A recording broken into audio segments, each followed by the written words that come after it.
അതാ ഞാൻ പറഞ്ഞത്, എനിക്ക് എൻ്റെ ശ്രദ്ധയിൽ ഇങ്ങനെ ഒരു കാര്യം ആരും ശ്രദ്ധയിൽപ്പെടുത്തിയിട്ടില്ല. ഇങ്ങനെ ഒരു കാര്യം അറിയാമെങ്കിൽ ഒരു ദിവസം മുമ്പ് നമ്മളത് ഒരു നിമിഷം മുമ്പ് അതിന് ആക്ഷൻ എടുക്കാനായിട്ട് പറഞ്ഞേനെ. തീർച്ചയായിട്ടും ഞാൻ ഈ ഇതിൽ മീഡിയയിലൊക്കെ വന്നു കഴിഞ്ഞപ്പോഴാണ് ഞാൻ ഈ വിവരം അറിയുന്നതെന്നുള്ളതാണ്.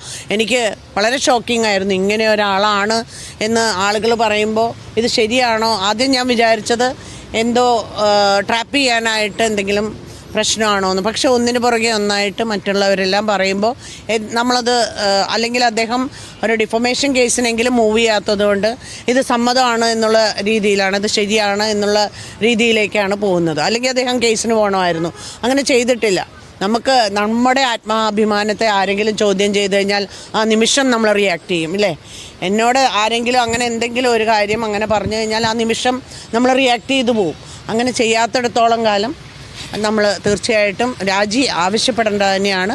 അദ്ദേഹം രാജിവെച്ച് മാറി നിൽക്കേണ്ടത് തന്നെയാണ്. പലരും പാർട്ടി ഫോറങ്ങളിലൊക്കെ പറഞ്ഞിട്ടുണ്ടെന്നാണ് പല വെളിപ്പെടുത്തുന്ന ആളുകളും പറയാം. പക്ഷെ അന്നൊരു ഇടപെടൽ ഉണ്ടായിരുന്നില്ല. അപ്പോൾ നേതൃത്വത്തിലൂടെ ഒരു വീഴ്ച കാണുന്നില്ല. അതെനിക്ക് പറയാൻ വയ്യ. ഞാൻ കേട്ടിട്ടില്ലാത്ത ഒരു കാര്യത്തിന് പറഞ്ഞിരുന്നു എന്ന് പറഞ്ഞു കഴിഞ്ഞാൽ ഞാൻ കേട്ടിട്ടില്ല. അതുകൊണ്ട് എനിക്കതിനെക്കുറിച്ച് അറിയാത്ത കാര്യം റിയാക്ട് ചെയ്യാൻ വയ്യ.